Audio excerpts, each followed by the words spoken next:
Tukwaniriza nate mu Ramadan recipes zaffe. Leero tugenda kubeera nga tukola tandoori chicken. Eno osobola okubeera ddala nga ogirya ku suhoor oba ddaaku ne keepinga full throughout the whole day. Jjukira enkoko it is one of those proteins z'osobola okubeera nga olya ku ddaaku bulungi nnyo ddala.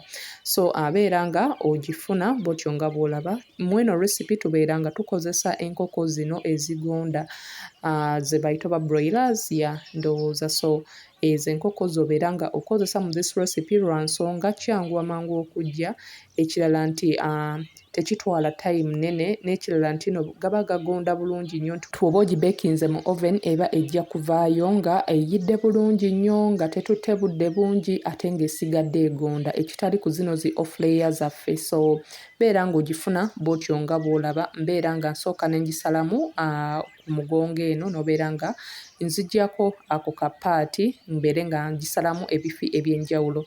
Bino byonna bye nsalako tobisuula, osobolera ddala okubeera ng'obikolamu chicken soup n'obeera ng'omusiibulukirako bulungi nnyo. Soup oyo ow'enjawulo oba ow'enkoko oba soup yonna ow'ekintu ekirala ayamba okubeera nga akuwa warmth, okubeera nga naddala obadde ng'obreakinga fast yo, n'okubeera nga akuzzaamu okubeera nga abeera nga starter, so asobola okubeera nga restoring appetite yo abadde talina appetite. So wano ntandika okubeera nga nziggyako skin. Ensonga lwaki nziggyako skin eno, nsobole okubeera nga ingredients zonna ze ngenda okubeera nga nteeka ku nkoko kuno zibeera nga zistickinga bulungi nnyo. Nti wekuba ku marinatinga ng'oggyeko skin bulungi nnyo, ebirungo byonna spices byonna biyingirira ddala mu nkoko bulungi nnyo muli eri ne binogamu bulungi. So ensonga lwaki mbeera nga nziggyako skin, n'okubeera nti n'oba oyagala enkoko yo ebeere ng'emyuka bulungi nnyo, then skin obeera nga ogiggyako. Oluvannyuma ngenda maaso enkoko eno nembeera nga nsalako n'eno chicken breast nga bw'otyo bw'ogiraba. Eno osobola okubeera nga nayo ogikozesa mu recipes ez'enjawulo. Osobola okubeera nga ogisalaasala mu pieces n'ogigatta mu sumbuusa, osobola okugigatta mu macaron, osobola okubeera nga ogigatta mu muceere, osobola okubeera nga okola butter chicken ng'okozesa chicken breast eyo. Ne guno ogukiringa ng'ekifuba ekyo oba osalidde osobola okubeera nga era nakyo okigatta mu soup. So bw'otyo nga bw'olaba nnyongera okubeera nga nziggyako ago amasaavussaavu agaliko ag'enjawulo. Then oluvannyuma mbeera nga nkisalako kuno ku sides nga bw'otyo bw'olaba, okubeera nga ingredients ziri spices zonna ze ngenda okubeera nga ngattamu ziyingira muli munda bulungi nnyo zituukire ddala munda ku ggumba.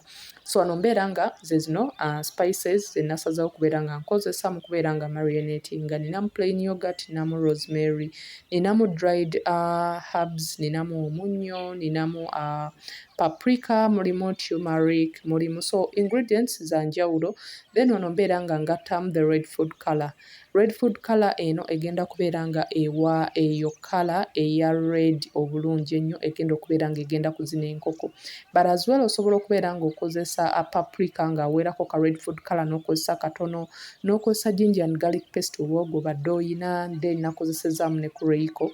Ono kuyamba bintu bino kubeera nga byonna ingredients zino zistickinga bulungi. Making sure nti n'ofuna yogurt ng'ali thick bulungi nnyo, kisobozese okubeera nga sauce ono tabeera nga w'amazzi nnyo gw'ogenda okubeera nga omarinatingamu enkoko yo.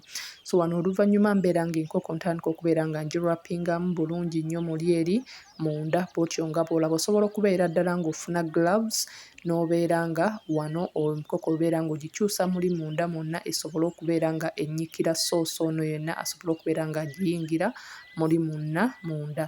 Then wano mbeera nga ngattamuko ku butto omutonotono, naye ono naye ayamba okubeera nga zino zonna ono sauce naye abeera nga stickinga bulungi nnyo kuli eri ku nkoko bulungi nnyo bw'otyo nga bw'olaba.